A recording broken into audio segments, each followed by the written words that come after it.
नमस्कार मित्रांनो, मी आहे कार्तिक आणि स्वागत आहे तुमचं कार्तिक आहे मराठी या यूट्यूब चॅनलमध्ये. आणि आज आपण शिकणार आहोत ऑपरेटर्सचा तिसरा टाईप, जो की आहे कंपॅरिझन ऑपरेटर्स.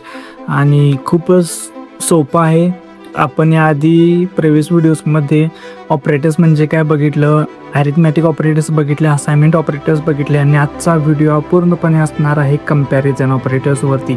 तर हा व्हिडिओ शेवटपर्यंत नक्की तुम्ही बघा, कारण हा व्हिडिओ पूर्ण बघितल्यानंतर तुम्हाला कंपॅरिझन ऑपरेटर्सबद्दल कोणताही डाऊट राहणार नाही. तर भेटूया आपण कॉम्प्युटर स्क्रीनवरती. तर मित्रांनो, जर तुम्ही या चॅनलवरती नवीन असाल आणि तुम्हाला भविष्यात डेटा सायन्स रिलेटेड आणि AI, machine learning, deep learning या रिलेटेड जर शिकायचं असेल तर चॅनलला नक्की सबस्क्राईब करा. कारण आता आपण फक्त पायथनला सुरुवात केली आहे, पुढे पुढे आपण खूप साऱ्या गोष्टी शिकणार आहोत. तर जर तुम्ही नवीन असाल या चॅनलवरती तर कार्तिकी आहे मराठी या चॅनलला सबस्क्राईब नक्की करा. तर आजचा आपला टॉपिक आहे कंपॅरिझन ऑपरेटर्स. तर पायथन मधले कंपॅरिझन ऑपरेटर्स म्हणजे काय, तर नेमकं ते बघूयात आपण. तर comparison operators are used to compare two values. ते always return a boolean value, true and false.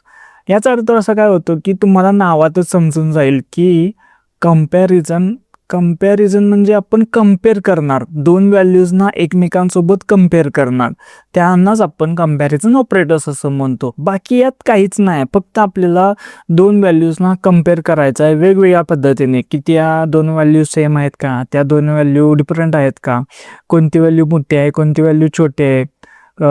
अशा प्रकारचे कंपेअर करायचे आहेत आपल्याला दोन व्हॅल्यूजमध्ये, त्यालाच आपण कंपॅरिझन ऑपरेटर म्हणतो. आणि याचा जो रिझल्ट असतो, याआधी आपण अरिथमॅटिक आणि असाइनमेंट ऑपरेटर्स बघितले, ज्यामध्ये आपण प्लस मायनस वेगवेगळ्या प्रकारचे ऑपरेशन्स परफॉर्म केल्यानंतर आपल्याला आन्सर कसं येत होतं, काहीतरी व्हॅल्यू येत होती. म्हणजे आपण 10 + 5 याचं ॲडिशन केलं, आपल्याला व्हॅल्यू आली 15. ओके, याच प्रकारे इथे कंपेअर केल्यानंतर कोणता रिझल्ट येणार, तर तो रिझल्ट असणार आहे बुलियन व्हॅल्यूजमध्ये. आणि बुलियन व्हॅल्यूज आपण पुढं डेटा टाइप्समध्ये व्यवस्थित शिकणार आहोत. जस्ट आता समजून घ्या की बुलियन व्हॅल्यूज ह्या ट्रू अँड फॉल्स असतात. ट्रू अँड फॉल्स ह्या दोन व्हॅल्यू बुलियन व्हॅल्यूज आपण त्यांना म्हणतो. आणि कंपॅरिझन ऑपरेटरचा जो रिझल्ट असतो तो येणार आहे ट्रू आणि फॉल्समध्ये. सिम्पल आहे. तर कंपॅरिझन ऑपरेटरचं लॉजिक कसं आहे, एक्झिक्युशन लॉजिक म्हणजे काय, की कंपॅरिझन ऑपरेटर ऑपरेशन कसं परफॉर्म करतो. पहिल्यांदा आपण दोन ऑपरंड्स करतो, म्हणजे फॉर एक्झाम्पल आता इथं A + B. ओके, तर हे जे आहे ना, हे झाले ऑपरंड्स आणि हा झाला ऑपरेटर. तर इथं काय होणार आहे की 2 ऑपरंड्स घेणार आणि त्यावरती आपण कंपॅरिझन ऑपरेशन म्हणजे काय, की 2 ऑपरंड्स आपण घेणार A आणि त्याच्यावरती आता हे ग्रेटर दॅनचं चिन्ह समजून घ्या B. ओके, कंपॅरिझन ऑपरेशन इथं परफॉर्म होणार आणि आपल्याला रिझल्ट भेटणार ट्रू किंवा फॉल्समध्ये. सिम्पल आहे ना. कंपॅरिझन दोन ऑपरंड्स, त्यावरती ऑपरेशन कंपॅरिझन परफॉर्म होणार आणि आपल्याला रिझल्ट भेटणार ट्रू अँड फॉल्स. एवढंच आहे, तर बाकी काही नाही. सिम्पल आहे. ते कसं की असं सांगायला गेलं ना, एकदम टेक्निकल भाषेत किती अवघड वाटतं, बाकी काहीच नाही आहे. तरी पण मी तुम्हाला टेक्निकल भाषा यासाठी सांगत असतो की हां, तुम्हाला टेक्निकल वर्ड्स पण माहीत असावेत, की ऑपरंड्स, ऑपरेटर. आता हे बेसिक गोष्टी आपल्याला म्हणजे प्रिव्हियस व्हिडिओजमध्ये डिटेल झालेल्या आहेत. पण कसं टेक्निकल गोष्टीसुद्धा शिकणं आपल्याला इम्पॉर्टंट आहे. किंवा कारण आपल्याला जेव्हा आन्सर्स करायचे असतात इंटरव्ह्यूजमध्ये, तेव्हा आपल्याला टेक्निकली एक्सप्लेन करावं लागेल ना. त्यासाठी किती सोपी गोष्ट आहे, पण टेक्निकली आपल्याला ते समजून घेणं सुद्धा गरजेचं आहे. ओके, तर मी तुम्हाला सोप्या भाषेत सुद्धा आणि टेक्निकली सुद्धा दोन्ही गोष्टी, म्हणजे दोन्ही भाषेत मी तुम्हाला शिकवतो. तर आज आपण बघूयात की कंपॅरिझन ऑपरेटर्स कोणकोणते आहेत. तर इथे तुम्ही बघू शकता की एक मस्तपैकी टेबल दिलेला आहे कंपॅरिझन ऑपरेटर्सचा. एवढेच कम्पॅरिझन ऑपरेटर्स आहेत, या पलीकडे काहीही नाही आहे. तर याचं तुम्ही बघा की पहिला जो ऑपरेटर आहे तो इक्वल टू ऑपरेटर आहे. आता हा काय करतो, checks if two values are equal, म्हणजे दोन व्हॅल्यूज ह्या इक्वल आहेत का एवढंच चेक करतो. आपण प्रॅक्टिकली सुद्धा बघणार आहे. तात्पुरतं तर तुम्ही हा टेबल समजून घ्या. जर तुम्हाला नाहीच समजलं, आपण पुढे प्रॅक्टिकल सुद्धा प्रॉपर बघणार आहे. तर इथं तुम्ही बघू शकता की पहिला जो ऑपरेटर आहे तो इज इक्वल टू, त्याला आपण म्हणतो equal to. Checks if two values are equal, म्हणजे दोन व्हॅल्यूज ह्या इक्वल आहेत का हे चेक करतो. आता इथं 5 आणि 5 दोन्ही पण व्हॅल्यूज इक्वल आहेत, तर यामुळे इथं ट्रू आन्सर आलं. नॉट इक्वल टू चं साईन हे आहे, आणि हे काय करतं की आता इक्वल टू काय करतं, दोन व्हॅल्यूज सेम आहेत का नाही हे चेक करतं. नॉट इक्वल टू काय करणार, दोन व्हॅल्यूज मला इक्वल नको आहेत, हे जर तिथं सॅटिस्फाय झाली कंडिशन तर त्याचा आन्सर येणार ट्रू. इथं कोणती कंडिशन आहे की मला दोन्ही व्हॅल्यूज सेम पाहिजेत, त्याच वेळी मी ट्रू आन्सर करणार. इथे काय मला दोन्ही व्हॅल्यूज डिफरंट पाहिजेत, सेम नको आहेत, त्याच वेळी आन्सर येणार ट्रू. आता इथं काय, हे ग्रेटर दॅन आणि स्मॉल हे तर आपल्याला लहानपणापासून आपण हे शिकतच आलेलं आहे की ग्रेटर दॅन काय असतं. Left value is greater than right. Left म्हणजे डावी व्हॅल्यू ही ग्रेटर दॅन राईट. डावी व्हॅल्यू जर राईट व्हॅल्यूपेक्षा मोठी असेल तर आन्सर येणार ट्रू. आणि इथं काय, डावी व्हॅल्यू जेव्हा उजव्या व्हॅल्यूपेक्षा लहान असेल तेव्हा आन्सर येणार true. Greater than and less than. Left value is greater than right and left value is less than right. Okay. आता इथं काय, greater than or equal to. आता इथं कसं आहे की इथं आपण चेक केलं की ही ग्रेटर दॅनच व्हॅल्यू पाहिजे.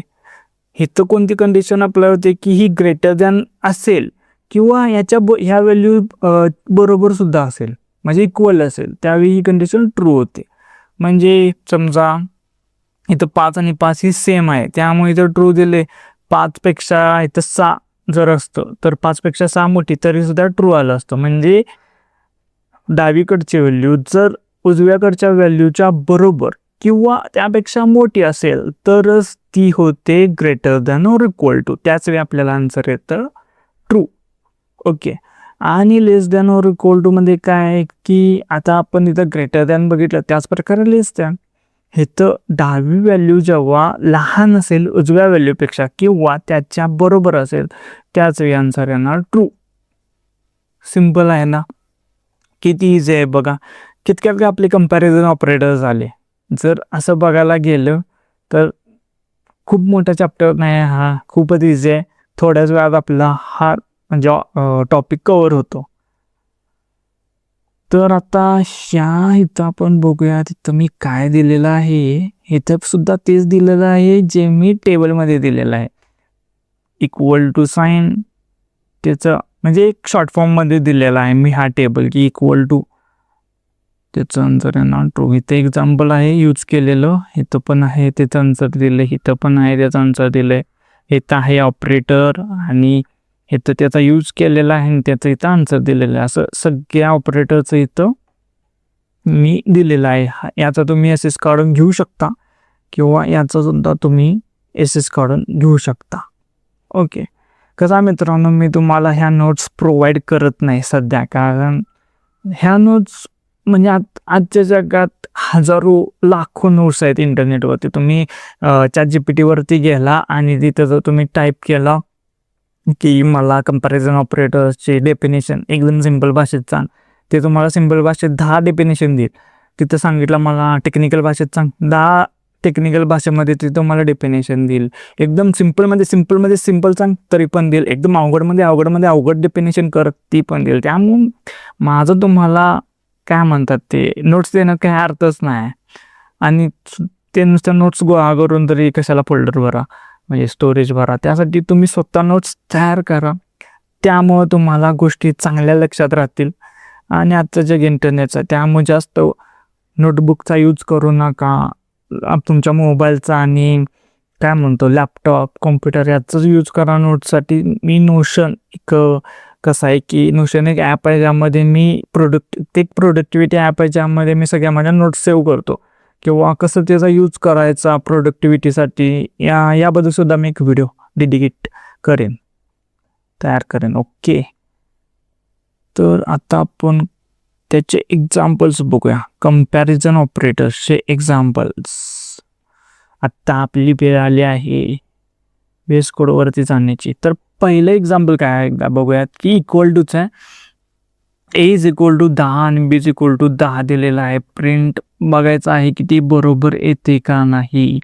आणि ते एक अनदर एक्झाम्पल सुद्धा आहे.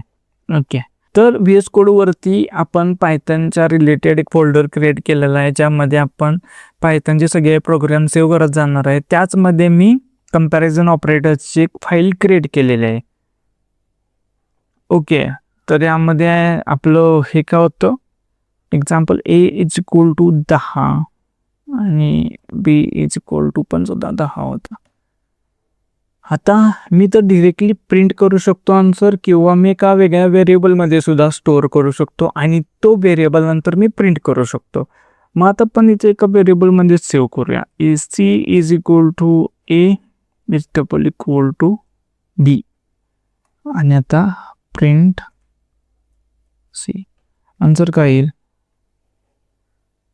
काय येईल? टू आलं का आपला आन्सर? थांबा, त्याला झूम आउट करतो मी. ते झूम कसं होईना.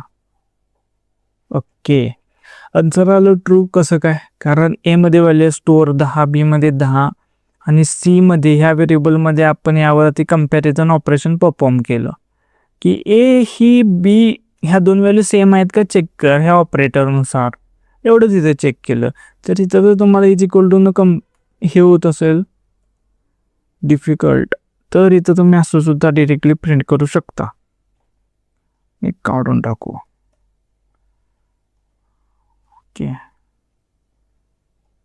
ट्रू प्रिंट केलं. ए ही बी म्हणजे ह्या दोन्ही व्हॅल्यू सेम आहेत का ह्या ऑपरेटरनं चेक केलं, सेम आहेत, त्यामुळे आन्सर आला आपल्याला ट्रू. आता एक अनदर एक्झाम्पल घेऊयात की ए मध्ये मी व्हॅल्यू केली सेव्ह 10 आणि बी मध्ये मी व्हॅल्यू केली सेव्ह 5. आता आन्सर काय येईल? Print A is equal to B. False कसं आलं बरं? कारण ह्या दोन व्हॅल्यू सेम नाही त्यामुळे तिथं फॉल्स आलं. सेम आहे त्यामुळे ट्रू आलं आणि सेम नाही त्यामुळे फॉल्स आलं. कम्पेअर केले ना व्हॅल्यू की इथं 10 आणि 10 सेम आहेत दोन्ही व्हॅल्यू त्यामुळे ट्रू. इथं 10 आणि 5 ए व्हॅल्यू आणि बी व्हॅल्यू सेम नाही त्यामुळे फॉल्स आलं. इथं या दोन रिझल्ट शिवाय ट्रू आणि फॉल्स आहे. इथं दुसरा रिझल्ट हेच शोच होत नाही. हे दोनच रिझल्ट इथं शो होतात. त्यालाच आपण बुलियन व्हॅल्यू म्हणतो. ट्रू आणि फॉल्स यामध्येच आपल्याला आन्सर येतं बरोबर आहे का चूक आहे फक्त एवढंच. ओके, आता नेक्स्ट काय होतं? Not equal to. याचं पण तसंच आहे 10 आणि 20. ओके, आणि इथं घेतलं एक अनदर एक्झाम्पल. तर आता आपण घेऊयात ए इज इक्वल टू 10 आणि बी इज इक्वल टू 20 आणि प्रिंट केलं. हे तेवढं नक्की तुम्ही बघा की ऑपरेटर्समध्ये घोळ होता कामा नाही की चिन्ह कोणत्या गोष्टीला कोणतं चिन्ह आपण यूज केलेलं आहे ते आपल्याला माहीत असायला पाहिजे. ओके, आता ए कुठे गेलो? हां, sorry, is equal to B. आता काय येणार आन्सर सांगा? ए मध्ये 10 व्हॅल्यू स्टोअर आहे, बी मध्ये 20 आहे. ए is not equal to B आहे का? ट्रू आहे. 10 आणि 20 ह्या सेम व्हॅल्यू नाही आहेत त्यामुळे इथं ट्रू आलं. आणि ही व्हॅल्यू काय इज नॉट इक्वल टूचं हे साईन असं आहे, लक्षात ठेवा. इथं ह्या दोन्ही व्हॅल्यू डिफरंट पाहिजे त्यासाठीच हे ऑपरेटर यूज केले त्यामुळे इथं आन्सर आलं ट्रू. आता जर दोन्ही व्हॅल्यू सेम असतील ए इज इक्वल टू 10 आणि बी इज इक्वल टू 10 तर काय येईल? तर print A is not equal to B. आहे का नॉट इक्वल टू? नाही, त्यामुळे फॉल्स. दोन्ही पण व्हॅल्यू सेम आहेत. ए इज नॉट इक्वल टू बी म्हणजे ए ही बी पेक्षा डिफरंट नाही त्यामुळे इथं फॉल्स आलं. आपल्याला काय बघायचं होतं इथं डिफरंट आहे का? डिफरंट नाही, फॉल्स आलं. कारण दोन्ही व्हॅल्यू सेम आहे, डिफरंट नाही त्यामुळे फॉल्स आलं. आता नेक्स्ट आपलं काय आहे? ग्रेटर दॅन आणि लेस दॅन. हे तर खूपच इझी आहे कारण हे आपल्याला लहानपणापासून आपण ही चिन्ह यूजच करत आलेलो आहोत. आता ए मध्ये आपण सेव्ह करूयात व्हॅल्यू 20 घेऊयात आणि बी मध्ये आपण घेऊयात 10. ओके, आता प्रिंट करूयात आपण ए इज ग्रेटर दॅन बी. काय येईल उत्तर? ट्रू आलं, बरोबर आलं, उत्तर बरोबर आलं. कसं? कारण ए 20 बी मध्ये आहे 10, ए ही बी पेक्षा मोठी आहे ट्रू आलं. कारण आपल्याला इथे हीच कंडिशन चेक करायची आहे की ए डावी व्हॅल्यू ही उजव्या व्हॅल्यूपेक्षा मोठी पाहिजे तरच मी ट्रू येईन. तर इथं आलं ट्रू. आता जर मी इथं डिफरंट व्हॅल्यूज घेतल्या, ए इज इक्वल टू इथं मी 10 घेतलं आणि बी इज इक्वल टू 20 घेतलं आणि प्रिंट केलं ए इज ग्रेटर दॅन बी, तर आता आन्सर काय येईल? आता आन्सर फॉल्स येणार. का? कारण ई ही बी पेक्षा मोठी नाही आहे, कारण बी मध्ये 20 आहे आणि ए मध्ये 10 आहे. त्यामुळे इथं कसं झालं? इथं असंच झालं की 10 इज ग्रेटर दॅन 20. 10 हे 20 पेक्षा मोठं आहे काय? नाही ना, त्यामुळे आन्सर आलं फॉल्स. इझी आहे. तर नेक्स्ट आहे लेस दॅन. लेस दॅनचं पण तसंच आहे, 5 आणि 10. मी तिथे एक्झाम्पल्स दिले आहेत.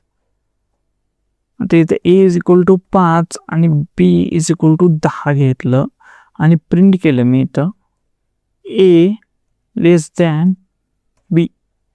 काय येईल उत्तर? ट्रू. का बरं ट्रू आलं? कारण ए डावी व्हॅल्यू ही उजव्या व्हॅल्यूपेक्षा कमी आहे. सिंपल आहे ना, डावी व्हॅल्यू ही उजव्या व्हॅल्यूपेक्षा कमी आहे. आता इथं डावी व्हॅल्यू काय आहे की 5 आहे, ही उजव्या व्हॅल्यूपेक्षा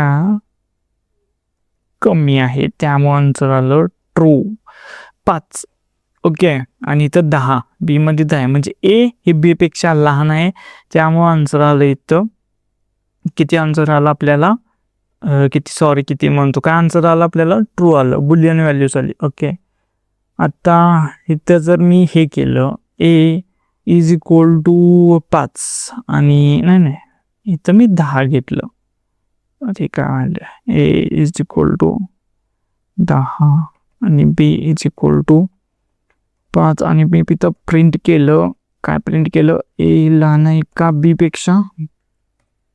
फॉल्स. आपल्याला इथं काय कंडिशन चेक करायची होती की ए ही लहान आहे बी पेक्षा? नाही, ए ही तर मोठे आहे बी पेक्षा. कसं? कारण ए मध्ये आहे 10 आणि बी मध्ये आहे 5, त्यामुळं 10 मोठे 5 पेक्षा. व्हॅल्यू सॅटिस्फाय नाही झाली, त्यामुळे आन्सर आलं फॉल्स. सिंपल आहे. आता नेक्स्टची जी 2 आहेत ना, ते greater than or equal to आणि less than or equal to हे आहेत. Greater than and less than. आता फक्त एकच विषय असते इथं असा होतो की ए मध्ये मी व्हॅल्यू सेव्ह केली समजा 10 आणि बी मध्ये सुद्धा मी 10 सेव्ह केली. ओके, आता मी प्रिंट केलं A is greater than equal to B. काय येईल आन्सर? ट्रू का फॉल्स? ट्रू. का बरं? कारण ए ही व्हॅल्यू बी, मला इथं 2 कंडिशन्स चेक करायचे आहेत. एक तर ए ही व्हॅल्यू बी पेक्षा मोठी पाहिजे, नाहीतर ती सेम तरी पाहिजे, इक्वल तरी पाहिजे किंवा मोठी तरी पाहिजे बी पेक्षा. तर हे जर कोणती कंडिशन सॅटिस्फाय होते की इक्वल आहे आणि दा सेम आहे, त्यामुळे मी ट्रू देऊ शकतो. जर इथं आता समजा ए इज इक्वल टू 20 आणि B is equal to 10. Okay, आणि इथं मी प्रिंट केलं A is greater than equal to B. आता काय होईल? आता सुद्धा ट्रू येणार. का? कारण इथं एक कंडिशन सॅटिस्फाय झाल्या, ती म्हणजे ग्रेटर आहे. ए ही ग्रेटर आहे बी पेक्षा. ओके, ए ही ग्रेटर आहे बी पेक्षा, त्यामुळे इथं कंडिशन सॅटिस्फाय झाली आणि आन्सर आलं ट्रू. ओके, सिंपल आहे ना, किती सिंपल आहे. आणि याच्याच उलट असणार आहे लेस दॅन. तर लेस दॅनचं काय होतं? ओके, आता घेऊया तिथं लेस दॅनचं एक एक्झाम्पल आणि प्रिंट करूयात आपण A is less than equal to B. हे पण ट्रू येणार. काय येणार? कारण मला इथे एक कंडिशन सॅटिस्फाय होते की 5 आणि 5 सेम आहेत, इक्वल आहेत व्हॅल्यूज. ओके, इथं 2 कंडिशन चेक करते. ए ही पहिला तर ए ही मोठी आहे बी पेक्षा किंवा ए ही इक्वल आहे बी पेक्षा. कोणती सॅटिस्फाय होते कंडिशन? इक्वल आहे, त्यामुळे ट्रू आलं. समजा आता इथं ए ही 3 घेतलं आणि बी 5 इथं घेतलं मी print A is greater than equal to B. Okay, आता काही आता सुद्धा ट्रू येणार. कारण का? हेच मी इथं कॉपी करतो. इथं कोणती कंडिशन चेक झाली की ए इक्वल नाही ह्यावी ए ही लहान आहे बी पेक्षा, आहे का नाही? ए 3 आहे बी पेक्षा 5 लहान आहे ना, त्यामुळे इथं चेक झाली ट्रू. आता समजा इथं जर कंडिशन असती ए इज इक्वल टू 10 आणि बी इज इक्वल टू 5 आणि मी केलं असतं print A is less than equal to B, आता काय झालं असतं सांगा? फॉल्स. का बरं फॉल्स? कारण इथं ह्या दोन्ही पण कंडिशन सॅटिस्फाय होत नाहीत. ए लेस दॅन आहे का बी पेक्षा? ए लहान आहे का बी पेक्षा? नाही. 10 मोठे आहे. इक्वल आहे का? नाही, ते पण नाही. त्यामुळे आन्सर आला आपल्याला फॉल्स. सिम्पल. चालेल कंपॅरिझन ऑपरेटर्स. जर तुम्हाला काही डिफिकल्टी आली असेल तर हा व्हिडिओ रिपीट बघा, कारण मी खूपच इझी भाषेमध्ये शिकवलं आहे. आणि कसं आहे की पहिल्या वेळेत म्हणजे पहिल्यांदा जेव्हा आपण एखादी गोष्ट बघतो तेव्हा किती जरी सिम्पल असली तरी ती समजायला अवघड जाऊ शकते. ओके, कारण हेच आपण ह्युमन बिईंग आहे शेवटी, त्यामुळं आपल्याला गोष्टी अवघड जाणार. त्यामुळे आपल्याला रिपिटेटिव्ह त्या गोष्टींचा स्टडी केला पाहिजे, रिपिटेटिव्ह त्या गोष्टी बघितल्या पाहिजेत, प्रॅक्टिस केलं पाहिजे आणि त्याच नंतर आपण त्या लर्न करतो. यासाठी मला तुम्हाला सांगायचं होतं आज कंपॅरिझन ऑपरेटर्स. तर काय आहे? Comparison operators compare two values and always return either true or false. They don't change the values, they only answer a question. म्हणजे इथं काय सांगितले की कंपॅरिझन व्हॅल्यूज ह्या 2 व्हॅल्यूजमध्ये आन्सर करतात, म्हणजे हे करतात काय, कम्पेअर करतात 2 व्हॅल्यूज आणि त्यांना आन्सर असतं नेहमी ट्रू आणि फॉल्स. त्या व्हॅल्यू चेंज करत नाहीत, त्या फक्त सांगतात, विचारलेल्या प्रश्नांची फक्त ती उत्तरं देतात. मला सांग हे मोठं आहे का हे मोठं आहे? Okay, true. मोठं असलं तर ट्रू, नाहीतर फॉल्स. हे आहे का हे आहे, असं आहे का असं आहे. फक्त आपण ज्याला जे क्वेश्चन्स करतो ना त्याचं फक्त ते ट्रू आणि फॉल्समध्ये आन्सर करतं. फक्त एवढंच आहे कंपॅरिझन ऑपरेटर्स. ओके, आणि आता हे आहेत प्रॅक्टिस क्वेश्चन्स. मित्रांनो, कसं आहे, प्रॅक्टिस केल्याशिवाय आपली ग्रोथ ही स्लो होईल खूप. त्यामुळं हे प्रॅक्टिस क्वेश्चन्स आहेत. इथून पुढे मी तुम्हाला प्रॅक्टिस क्वेश्चन्स देत जाईन. प्रॅक्टिस क्वेश्चन्स हे सॉल्व करा आणि जर कंप्लीट केला तर कमेंटमध्ये येऊन नक्की सांगा कंप्लीटेड. एवढीच गोष्ट फक्त करा. तुम्ही जर ह्या गोष्टी कन्सिस्टंटली केला तर पायथन तुम्हाला खूपच इझी जाईल. पायथन तुम्ही खूपच फास्ट शिकाल आणि तुमची ग्रोथसुद्धा फास्ट होईल. ओके, तर मित्रांनो आजच्या व्हिडिओमध्ये एवढंच. We have to win. आपल्याला जिंकायचं आहे, कन्सिस्टंट राहायचं आहे. आणि तुम्हाला हा व्हिडिओ जर आवडला असेल तर कार्तिक आहे मराठी या चॅनेलला नक्की सबस्क्राईब करा. व्हिडिओ आवडला असल्यास आपल्या मित्रपरिवारांमध्ये आणि ज्यांना कोणाला पायथन शिकण्याची गरज आहे त्यांना हा व्हिडिओ नक्की शेअर करा. चॅनेलचं नाव तुम्ही त्यांना सांगू शकता. आणि आपण भेटूयात अशाच एका चांगल्या व्हिडिओमध्ये. नेक्स्टचा जो ऑपरेटरचा टाईप असणार आहे तो असणार आहे लॉजिकल ऑपरेटर्स. नेक्स्ट व्हिडिओ आपला असणार आहे लॉजिकल ऑपरेटर्सवरती. तर त्यासाठी तुम्ही चॅनेलला सबस्क्राईब नक्की करा आणि बेल आयकॉन ते ऑन करा, ज्यामुळे तुम्हाला नोटिफिकेशन लगेच येईल आणि तुम्हाला समजून जाईल की चॅनेलवरती व्हिडिओ आलेला आहे. तर भेटूया आपण पुन्हा एकदा एका अशा एकदम मस्त व्हिडिओमध्ये. तोपर्यंत काळजी घ्या आणि happy coding. Watch more videos. Subscribe now.